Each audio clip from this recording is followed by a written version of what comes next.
여러분 잘 아시는 것처럼 지난 주간 옥하는 목사님, 전 사랑의 교회 담임 목사님이셨던 옥하는 목사님 소천하신 소식을 들었습니다.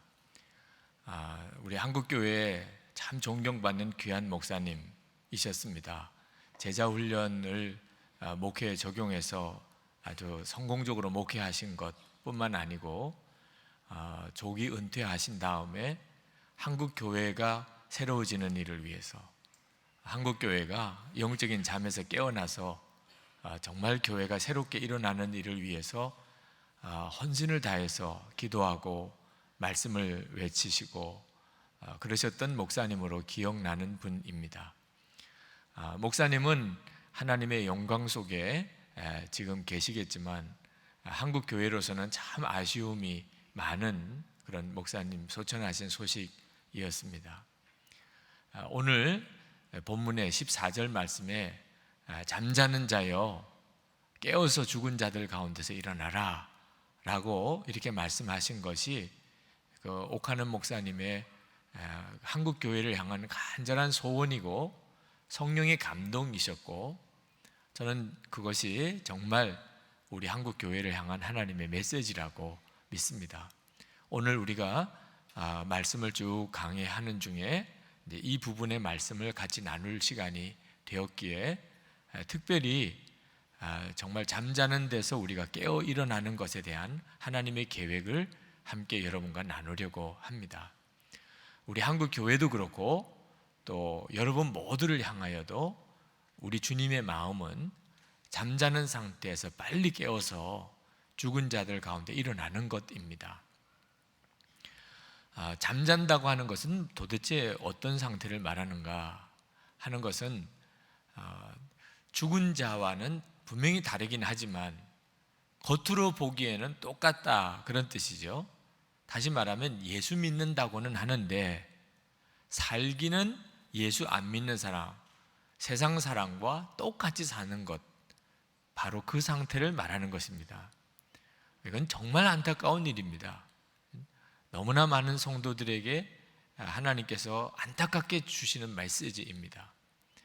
예수를 믿는데 어떻게 사는 삶이 예수 안 믿는 사람과 다를 바가 없이 사는가?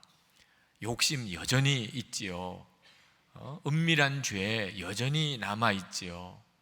다툼, 미움, 시기, 질투 여전히 있지요. 거짓말 여전히 거짓말 있지요. 염려, 근심, 두려움 여전히 그렇지요. 예수를 믿는 게 뭐냐 말입니다. 예수를 믿어도 교회 다니는 것만 다르지 실제로 삶은 예수 안 믿는 사람하고 똑같다. 바로 이것이 잠자는 자여 죽은 자들 가운데서 빨리 일어나 깨어 일어나라 하시는 말씀을 듣는 대상입니다. 지금 오늘 이 말씀을 여러분이 들으실 때 그때 여러분의 마음에 찔림이 오시는 분, 잠자는 자여, 아이고 내게 하시는 말씀이구나 이렇게 마음에 찔림이 오시는 분, 9절 말씀에 보니까 빛의 열매는 모든 착함과 의로움과 진실함에 있느니라. 이 말씀이 또 마음에 부담이 돼요. 나는 착하지도 의롭지도 진실하지도 않는데 내게 주시는 말씀이구나 그렇게 느껴지시는 분, 11절 말씀에 보니까 너희는 열매 없는 어둠의 일에 참여하지 말고 도리어 책망하라. 그들이 은밀히 행하는 것들은 말하기도 부끄러운 것들이라. 지난 한 주간 동안에 은밀한 가운데 내가 지었던 부끄러웠던 일들이 있었던 사람은 내게 주시는 말씀이구나 그렇게 들리기도 하겠지요. 많은 분들이 그러시리라고 싶습니다. 오늘 예배에 참여하셨지만 오늘 말씀을 읽으면서 찔림이 오고 여러분 안에 주님이 주시는 책망이라고 느껴지시는 분들은 적어도 죽은 자는 아니에요. 축하를 드려요. 죽은 자는 아니에요. 죽은 사람은 아예 찔림도 없으니까 잠자는 자구나, 내가 죽은 건 아니구나. 잠자는 자는 말씀에 반응이 있어요. 말씀을 들으니까 내 말씀 같고 내게 책망을 주시는구나. 놔두라고 하시는 말씀이구나 이렇게 느껴지는 것 자체는 죽은 건 아니라 말입니다. 잠자는 상태에 있긴 하지만 그것만 생각해도 얼마나 감사한 일이에요. 죽은 자가 아니라는 것만 가지고도. 그러나 내가 말씀에 찔림이 오는 거 보니까 죽은 자는 아니네 라고 그냥 좋아서 갈 일도 아니잖아요. 그죠? 분명히 잠자는 자여 깨어서 죽은 자들 가운데 일어나라고 말씀하셨습니다. 자, 근데 이 말씀이 우리에게 참 곤혹스러운 것이 내가 이렇게 하면 안 되는데, 이렇게 살면 안 되는데, 그런 생각은 수도 없이 그동안에 했단 말입니다. 내가 영적으로 잠이 들어 있구나, 내가 세상 사람과 다를 바가 없이 사는구나, 이건 하나님의 계획이 아닌데, 그런데 그렇다고 해서 변화가 안 되는 걸 어떻게 해요? 잠든 자의 상태에서 깨어 일어나고 싶은데 일어나지지가 않은 걸 어떻게 합니까? 수많은 성도들이 가지고 있는 이 마음의 답답함입니다. 오늘 이 시간에 하나님께서 여러분들 가운데 바로 이 영적인 문제를 풀어주시기를 축복합니다. 여러분이 잠든 자인 것을 깨달았다면 일어나는 역사가 일어나기를 원합니다. 여러분, 이 잠든 자에서 일어나는 문제가 왜 어려운가? 환경 때문에 어려운가? 세상이 너무 악해서 그런가? 그렇지가 않습니다. 전적으로 여러분의 믿음의 문제가 생겼기 때문입니다. 여러분의 믿음의 문제예요. 오늘 8절 말씀에 보면 빛의 자녀들처럼 행하라 라고 말씀하시기 전에 너희가 전에는 어두움이더니 이제는 빛이라 라는 말씀을 먼저 하고 계십니다. 그러니까 빛이기 때문에 빛의 자녀들처럼 행하게 되는 거죠. 빛이 아니면, 어두움이면 절대로 빛의 자녀들처럼 행할 수가 없는 거지요. 그러니까 먼저는 빛의 자녀들처럼 행하려면 내가 빛이라고 믿어야 비로소 그렇게 사라지게 되는 겁니다. 그러면 여러분들에게 제가 묻겠습니다. 겉으로 말로 대답은 하지 마시고 그냥 속으로만 대답해 주세요. 서로 곤란할 수도 있으니까. 자, 여러분은 여러분 자신이 빛이라고 믿습니까? 여러분이 빛인 것 같아요? 여러분이 집에 들어가거나 어느 모임에 갈 때 자, 이제 빛이 들어간다 이렇게 스스로 생각이 드십니까? 여러분 주차장에서 엘리베이터 앞에서 식당에서 여러분 빛이 여기 있구나 그렇게 생각이 드세요? 여러분 자신이 빛 같아요? 빛은커녕 어둠의 자식이구나 이렇게 생각되는 분들이 실제로 오늘 이 시간에 있으실 거예요. 내가 빛은 무슨 빛이야. 내 속마음을 사람들이 다 알고 나면 기절초풍할 걸.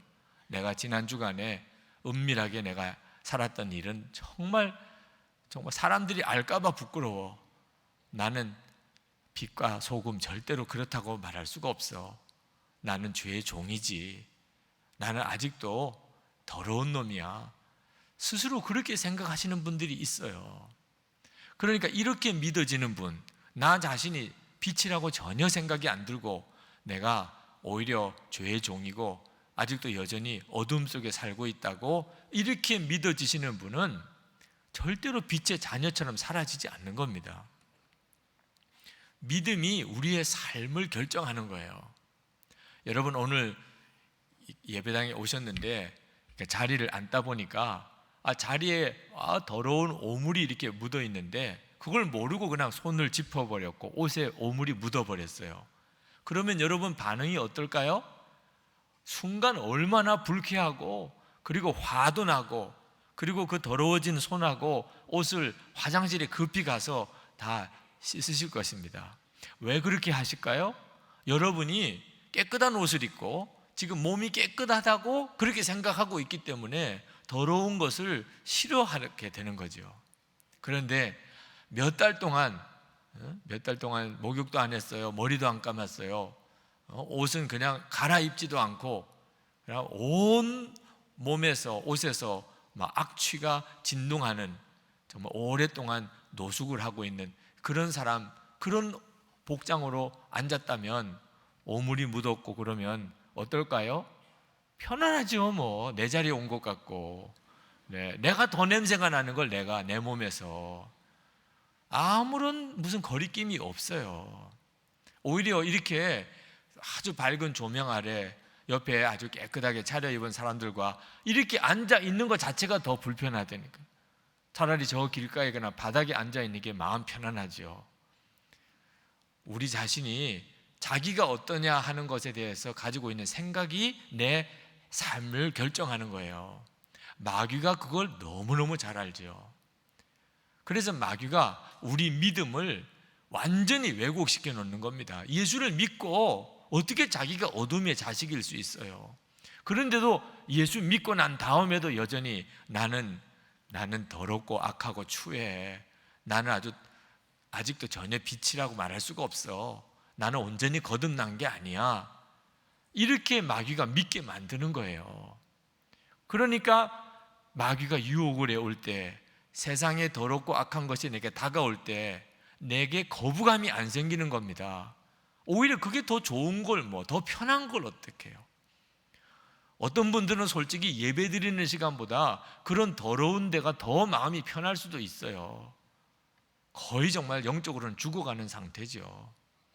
마귀가 믿음을 그렇게 만들어 버렸다니까요. 여러분이 진짜 빛이라고 생각이 들면, 죄가 다가오면 그러면 마음으로부터 거부감이 생겨요. 더 이상 그곳 가까이 하고 싶지 않습니다. 옷 더러워지는 게 문제가 아니에요. 손이 더러워지는 것과도 문제가 아닙니다. 내가 빛이라고 정말 믿어지면 그러면 삶이 완전히 다 달라진다니까요.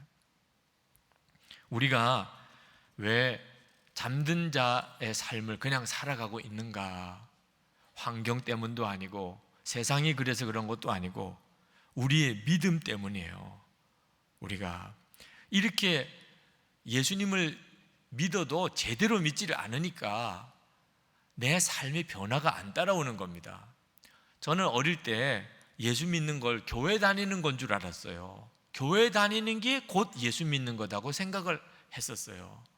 그런 정도로 예수를 믿을 때는 성경에 나오는 말씀이 하나도 이해가 안 돼요.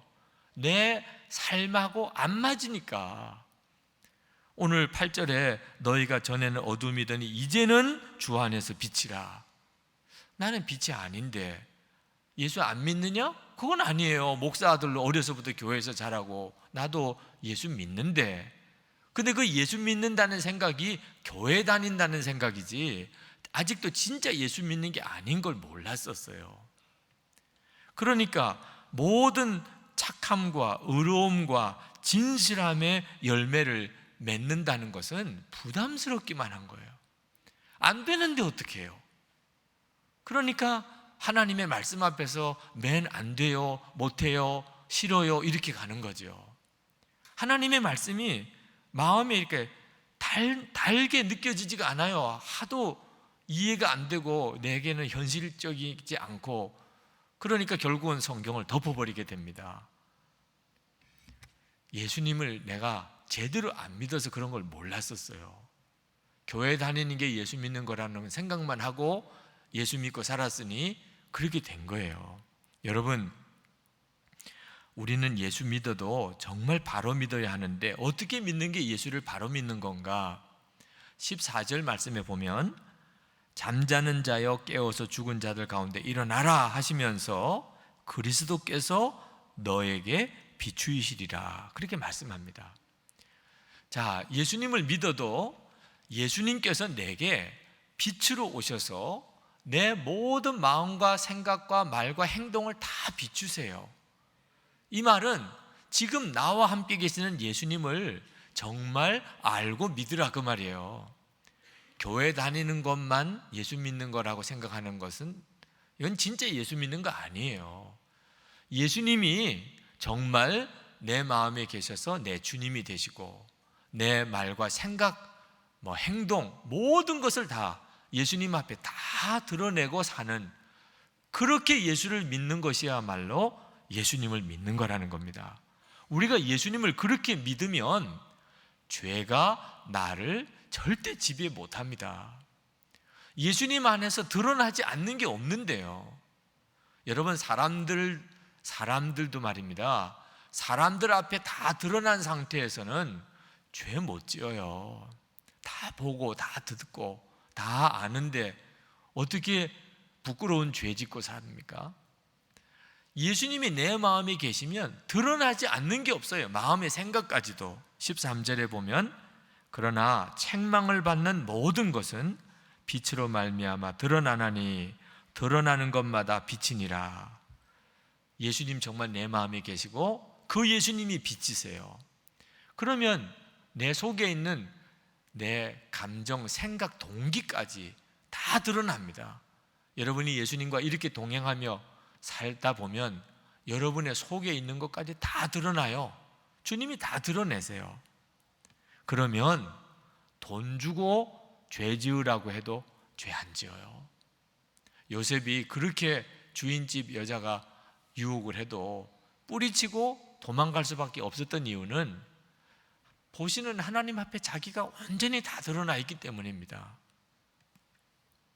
하나님께서 우리에게 거룩하라, 용서하라, 사랑하라, 항상 기뻐하라, 범사에 감사하라, 염려하지 마라, 이런 말씀을 도무지 나는 지킬 수가 없어, 안 되는데 어떻게, 이렇게 생각되는 것은 내가 예수님을 진짜 믿지 않고 그 모든 것을 내 힘으로 하려고 생각하고 있기 때문이에요. 거룩한 것도, 사랑하는 것도, 기뻐하는 것도, 감사하는 것도 다 내 힘으로 해야 된다고 생각하면 이건 불가능한 일이죠. 그런데 하나님은 그렇게 하지 않으셨어요. 하나님은 우리에게 거룩하고 사랑하고 기뻐하고 감사하고 용서하고 다 할 수 있도록 모든 능력을 다 주셨어요. 그리고 그렇게 살라고 하신 거예요. 그 능력이 뭐죠? 우리 안에 오신 예수 그리스도세요. 예수님이 우리 안에 오셨어요. 십자가에서 우리 죄를 다 사하시고 그리고 새 삶을 살게 하시는 그 예수님이 내 안에 오셔서 내 생명이고 내 주님이 되셨어요. 그리고 난 다음에 거룩하게 살아라, 사랑하고 살아라, 기뻐하라, 감사하라. 뭐가 어려워요? 여러분, 만약에 제가 여러분들에게 한 분 한 분 제가 다 만나서 한 10억씩 달라고 만약에 제가 그렇게 부탁을 드린다면, 교회에 또 한 10억을 좀 헌금하시라고 제가 그렇게 말씀드린다면 아마 여러분들은 다 저 피해 도망 다니실 거예요. 그죠? 네. 유목사 좋다는 것도 다 옛날 이야기고, 전화 오면 받지도 않고, 네, 목사님 전화 그러면 없다 그래라 그러고, 복도에서 저 만나도 딴 길로 돌아가고. 왜? 그 10억을 어떻게 마련해요? 그 10억이 무슨 어린애 이름입니까? 그러나 10억을 어떻게 마련해요? 그러니 할 수도 없는 걸 자꾸 달라고 제가 요구를 하면 여러분들이 도망 다닐 수밖에 없는 거죠. 그런데 제가 만약에 여러분에게 100억을 드리고 그리고 10억만 교회 헌금하세요, 그러면 안 하면 강도죠. 안 하면 강도. 제가 100억 드리고 난 다음에 10억만 교회 헌금하시라 그러면 그건 뭐 얼마나 쉬워요. 그러니까 10억을 헌금하는 게 어려운 거, 쉬운 거 아니라니까. 그렇게 판단할 문제가 아니라니까. 무슨 능력으로 그걸 하느냐 하는 게 문제인 거죠. 하나님께서 우리에게 그냥 거룩하라, 사랑하라 하셨다면 우리 본성과는 전혀 안 맞는 일이고 우리 능력으로는 못하는 일이니까 그건 안 돼요, 어려워요, 힘들어요. 그렇죠. 예수님 내 마음이 계신 걸 진짜 믿는 자에게는 문제가 될 게 뭐가 있나요? 예수님이 내 생명이시고 나는 예수님 믿고 이제 사는 거고 예수님께 순종하는 것이 내 삶인데 뭐 당연하지요. 오히려 죄 지으라 그러면 못해요지요. 하나님을 마음에 모시고 살면서 하나님 말씀대로 살지 못하는 사람 누가 있겠어요? 빌립보서 4장 13절에 내게 능력 주시는 자 안에서 내가 모든 것을 할 수 있느니라. 사도 바울이 분명히 그렇게 고백했잖아요. 내게 능력을 주시는 자 안에서 내가 모든 것을 할 수 있다. 마가복음 9장 23절에 할 수 있거든이 무슨 말이냐? 믿는 자에게는 능치 못할 일이 없느니라. 예수님께서 하신 말씀이에요. 이 믿는다는 것이 교회만 다니는 거라고 생각하니까 도무지 말씀이 이해가 안 되는 거예요. 앞뒤가. 내가 분명히 믿는 자인데 할 수 있거든요. 무슨 말이냐, 무슨 이런 심한 말씀을 하시나. 못하는 건 못하는 거지. 믿음에 대한 정확한 이해가 없으니까 이렇게 되는 거예요. 믿음이란 내 안에 계신 예수님을 믿는 걸 말하는 거예요. 예수님이 내 안에 계셔서 내 생명이고 내 주님이 되시는 것을 믿는 걸 믿음이라고 하는 거죠. 이걸 믿으면 그러면 할 수 있거든요. 무슨 말이냐. 예수님이 하신다는데 뭘 할 수 있다 없다가 무슨 말이냐, 그 말이죠. 여러분, 사도 바울이 빌립보서 3장 7절 8절에 보면 모든 것을 다 해로 여기고 자기에게 유익하던 걸 다 배설물처럼 버렸다고 그렇게 고백하는 부분이 나옵니다. 여러분, 이게 이해가 돼요? 이해될까 봐 겁나지요? 네, 모든 유익한 거 다 배설물처럼 버리는 이런 일은, 이건 너무 광신자가 하는 거 아니겠어요? 근데 사도 바울이 그거 괜히 그런 게 아니에요. 하나님의 나라를 보았기 때문에 그가 그렇게 한 겁니다. 고린도 후서 12장 2절에서 4절에 보면 사도 바울이 삼층천에 올라간 체험을 간증하고 있습니다. 셋째 하늘에 올라가 본 거예요. 하나님의 나라가 있어요. 하나님의, 이 세상 나라가 전부가 아니고 하나님의 나라가 있어요. 하나님의 나라. 그리고 이제 복음이 모든 이방인들에게 전해지고 모든 나라 족속에게 전해진 다음에, 그리고 예수님이 재림에 오시게 되고 예수님이 재림에 오시면서 이 땅에 주님이 다스리는 나라가 이루어지게 돼요. 그 비밀을 사도 바울이 다 보았어요. 그리고 난 다음에 사도 바울의 마음에 자기가 유대 땅에 살면 그러면 신분으로나 학식으로나 종교적인 지위로나 늘 존경받고 대접받고 살 수 있어요. 그러나 하나님의 나라가 있고 이제 주님이 재림에 오시게 돼 있고, 그러려면 모든 이방인들에게 복음이 전해지게 되고 이제 역사는 모든 이방인 모든 족속에게 복음 전해지기 위해서 하나님이 역사를 이끌어가는 거라는 사실을 알고 난 다음에는 유대 나라에 그냥 살고 싶은 마음 하나도 없더라고 말. 거기 살면 대접받지요, 존경받지요, 거기 살면 권력을 누리고 살지요. 그래도 그거 배설물처럼 버리고, 진짜를 알았으니까, 진짜를 알고 나니까 이 세상에서 대접받는 거 아무것도 아니에요. 하나님의 나라에서 주인공 되고 싶은 거죠. 여러분, 예수님께서 천국이 뭔가, 천국은 밭에 감추인 보화를 발견한 자와 같다. 보화를 발견하고 나니까 그 밭을 살려고 자기 세간살이 다 팔았어요. 그래도 마음이 얼마나 기쁜지. 왜? 그는 보화를 발견했기 때문에. 천국을 본 사람은 그와 같다는 거예요. 보화를 발견하고 나니까 하나님의 나라가 있어요. 이 세상의 것은 아무것도 아니게 보이는 거예요. 여기서 잘 되고 여기서 높아지고 여기서 존경받고요, 그건 아무것도 아닌 것처럼 여겨져요. 왜 내가 그렇게 바보 같은 걸 붙잡고 평생을 살아요? 진짜 중요한 건 하나님의 나라인데, 하나님의 나라에 눈이 뜨이고 나면 그렇게 되는 거예요. 여러분, 우리 기독교는 절대로 무슨 돌을 닦는 종교가 아닙니다. 뭐 무소유로 살아라, 금욕하라, 청빈하게 살아라, 부귀영화 다 버리라, 헛된 거다, 허상이다, 그렇게 가르치는 종교가 아닙니다. 하나님의 나라를 발견했기 때문에 그것을 얻으려고 이 세상에서 내 발목 잡는 것은 이제 더 이상 내게 아무것도 아니고 배설물처럼 여겨지는 것 뿐이지,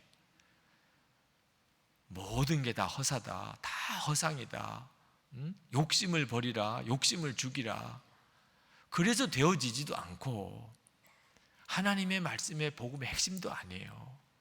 진짜를 발견하지 못한 사람은 버리려고 그래도 못 버리지는 거죠.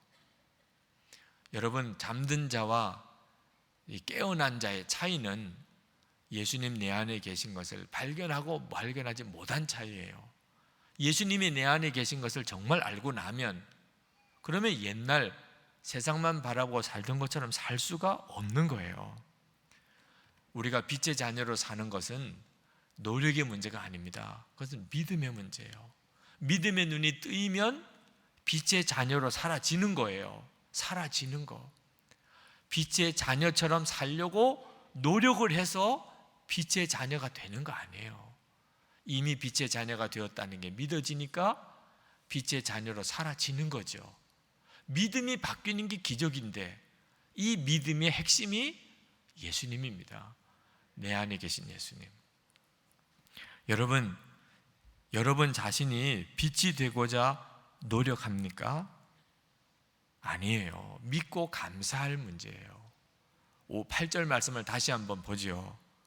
너희가 전에는 어둠이더니 이제는 주 안에서 빛이라. 이미 된 거예요, 빛이. 이건 믿음의 문제죠. 여러분 하나님의 자녀가 되려고 노력하십니까? 그래서 되어지는 게 아니에요. 그건 믿고 감사할 뿐이에요. 에베소서 1장 3절부터 6절까지 한번 같이 읽겠습니다. 에베소서 1장 3절부터 6절까지. 찬송하리로다.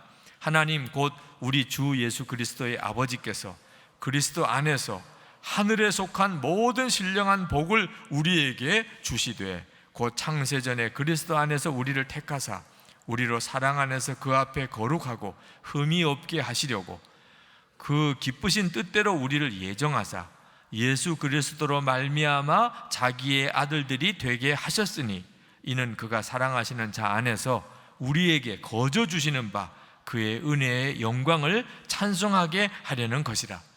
하나님의 자녀는 노력해서 수준에 도달했기 때문에 이루어지는 게 아니고 이미 하나님이 거저 주시는 은혜로 우리에게 주신 거예요. 나는 믿고 감사하면 되는 것뿐이에요. 여러분 새로운 피조물이 되려고 노력해 보셨습니까? 그래서 되셨나요? 이건 믿고 감사할 문제지 노력할 문제가 아니에요. 고린도 후서 5장 17절에 그런즉 누구든지 그리스도 안에 있으면 새로운 피조물이라 이전 것은 지나갔으니 보라 새 것이 되었도다. 이미 되어진 이야기예요. 새로운 피조물은 내가 바로 살아보고 깨끗하게 살아보고 그래서 하나님이 합격 그래가지고 되어지는 게 아니고 예수님 안에 있으면 그냥 피조물이 된 거예요. 하나님이 이루어 주신 거예요. 나는 믿고 감사할 뿐이에요. 옛사람 십자가에 못 박아 죽는 거 여러분 노력하려고 애쓰시는 분들 말씀을 정말 이해 못 하시는 거예요. 내 옛사람, 내 성질, 내 혈기 이거 어떻게 해결하나? 십자가에 못 박아야지. 이미 못 박힌 걸 뭘 또 박아요? 로마서 6장 6절에 우리가 알거니와 우리의 옛사람이 예수와 함께 십자가에 못 박힌 것은 죄의 몸이 죽어 다시는 우리가 죄에게 종노릇하지 아니하려 함이니 믿고 감사할 뿐이에요. 주님 내 옛사람이 예수님과 함께 십자가에 못 박혔으니 감사합니다. 그러면 되는 문제라는 거예요. 여러분 죄에 대해서 죽고 의에 대해서 살려고 노력하십니까? 아니에요. 역시 믿고 감사할 거예요. 로마서 6장 11절에 이와 같이 너희도 너희 자신을 죄에 대하여는 죽은 자로 그리스도 예수 안에서 하나님께 대하여는 살아있는 자로 여길지어다. 여기라고 했지. 여러분이 죄에 대해서 죽으라고 열심히 애써서 죽으라고 말씀하시지 않았어요. 여러분이 지혜롭고 의롭고 거룩하게 되는 것도 노력해서 되는 거 아닙니다. 그냥 믿고 감사할 뿐이에요.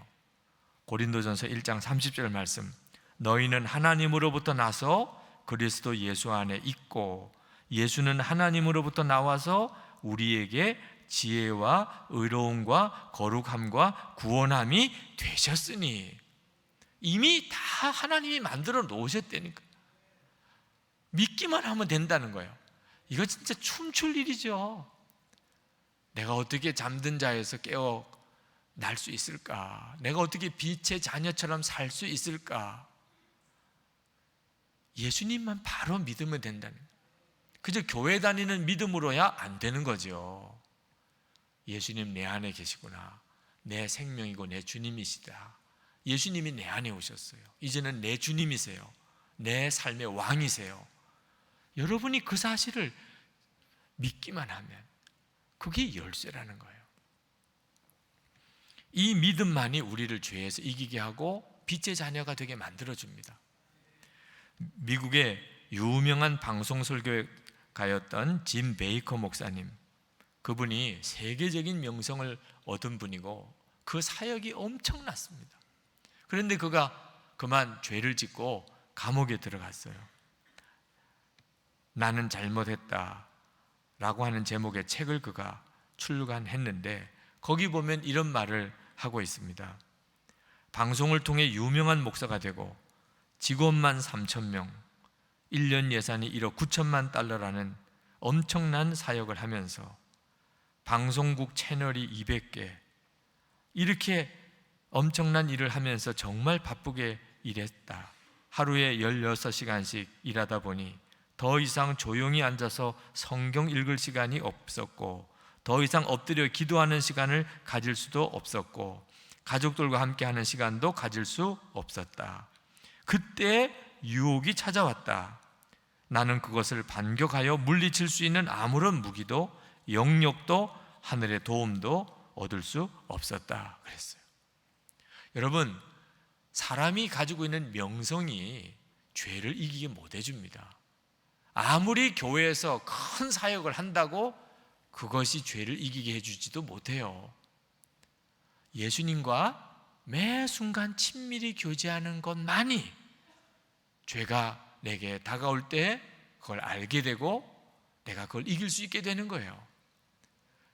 예수님 내 안에 계신 것을 정말 믿고 그 예수님과 친밀히 교제하는 사람에게는 마귀가 어떻게 할 수가 없어요. 예수님이 그를 능히 지키고 보호하고 인도하시니까. 어느 목사님이 상담하셨던 아주 기가 막힌 이야기 하나를 들었습니다. 어느 날 모자를 깊이 눌러 쓴 한 남자가 찾아와서 목사님의 두 손을 잡고 그냥 엉엉 울더래요. 그런데 술 냄새가 얼마나 역하게 풍기는지 술을 잔뜩 먹고 온 사람, 그가 울먹이면서 얼굴이 일그러진 얼굴로 고백을 하는데 기가 막힌 것이 목사라는 거예요. 자기가, 그것도 목사의 아들이었고 자기가 목사라는 겁니다.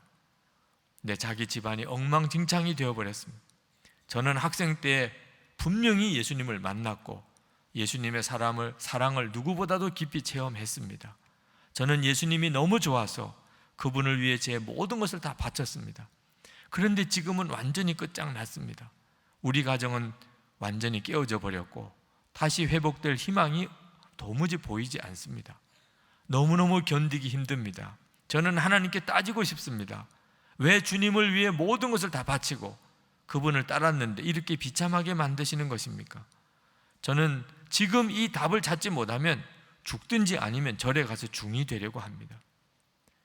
목사님이 너무 난감하더래요. 뭐라고 대답을 해줘야 될지. 마음속으로 성령님의 도움을 구하는 중에 갑자기 하나님이 무언가를 깨닫게 하시는데 주님이 주시는 답이구나. 그래서 그 분에게 이야기를 했답니다. 하나님께서 목사님에게 도로 따질 말씀이 있답니다. 내가 너를 지극히 사랑해서 핏덩이를 쏟기까지 십자가에서 너의 죄 때문에 죽었고 또한 너를 너무 사랑해서 너와 함께 살고 싶어서 하늘 보자 버려두고 내게 왔는데 너는 어째서 나를 사랑하는 마음에서 돌이켜 이를 사랑하였느냐 하십니다. 온 마음을 다해서 나를 사랑하는 첫사랑의 마음이 변하여 사역을 더 사랑한 것이 큰 죄니 회개하라고 하십니다. 그 말씀을 듣고 그가 고개를 푹 숙이고 아무 말이 없더래요. 그러다가 한참을 지나서 이 첫사랑을 회복하라는 메시지에 폭포수같이 눈물 콧물 쏟으면서 몇 시간을 수백 번도 더 사랑 고백을 하더랍니다. 예수님 사랑합니다. 제 온 마음 다해 예수님 사랑합니다. 그렇게 흔들리던 중심이 치료받고 잃었던 첫사랑 회복한 이야기를 하시더라고요. 나중에 이분을 알고 보니까 그가 어려서 은혜를 받았고 주님 위해 살아야 되겠다고 결단하고 신학교 가서 그가 찬양 사역자가 됐어요. 예배당 건물 마련하고 시설 갖추고 예배를 드리는데 많은 청년 학생들이 와서 은혜 받고 눈물로 회개하는데 너무 감동을 받고, 이거구나, 내 일생을 여기다 걸어야 되겠구나. 그리고 그가 찬양 사역을 했었는데 언제부턴지 예수님과의 관계보다는 사역에 빠져든 거예요. 그의 모든 것은 사역이었어요. 예수님과의 관계가 더 중요하다는 것을 잊어버린 거죠. 그리고 그 가정이 무너지고 그 삶이 무너져 버린 거예요. 여러분, 사역 중요하지요. 주님을 위한 사역, 그것조차도 예수님을 대신할 수 있는 건 아니에요. 우리 능력이 뭡니까? 예수님입니다. 우리 안에 오신 예수님이에요. 우리가 왜 잠자게 되었나요? 항상 나와 함께 계시는 예수님을 믿는 믿음으로 예수님을 믿지 않고 있기 때문이에요. 교회 다니는 것도 예수 믿는 거라고 생각하고 예수 믿고 있으니 그런 거예요. 우리가 이제 사는 것은 내 안에 오신 예수님, 나를 위해 죽으시고 내 생명 되시려고 내 안에 오신 그 예수님을 믿는 믿음으로 사는 거예요. 그리고 예수님께 순종만 하면 되는 겁니다. 예수님, 나와 함께 계신 예수님을 바라보는 눈이 뜨이면 잠자는 자 일어난 자고, 예수님 아직도 분명히 믿지 못하고 내 힘으로 잘 살아보려고 바로 살아보려고 애쓰는 사람은 잠자는 사람이에요. 영적으로 잠든 상태에 있어요. 오늘 우리가 성찬을 받는데 이 성찬은 우리 주님 다시 오실 때까지 우리가 워낙 보는 거 듣는 거에만 매이니까 예수님 우리와 함께 계시다는 사실을 떡을 먹고 포도주를 마시는 것으로 우리에게 다시 믿음의 눈을 뜨라고, 우리 주님 오실 때까지 성찬을 통해 예수님을 바라보라고 하시는 너무나 놀라운 은혜의 수단입니다. 오늘 여러분의 성찬 받으실 때 떡과 포도주만 보지 마시고 예수님을 바라보셔야 하는 거예요. 그리고 이 예수님을 여러분의 모든 삶 속에 놓치시면 안 돼요. 예수님은 여러분 안에 오셨고 여러분의 주님이십니다. 오늘 여기까지 인도하신 분이 예수님이세요. 이제 우리 통성으로 기도하고 성찬을 받을 텐데 성령님이 함께해 주셔야 되는 시간입니다. 주여, 제가 믿음으로 이 떡과 포도즙을 먹고 마실 때 나와 함께 계시는 예수님, 주님을 바라보는 눈을 뜨게 해 주옵소서. 기도하겠습니다.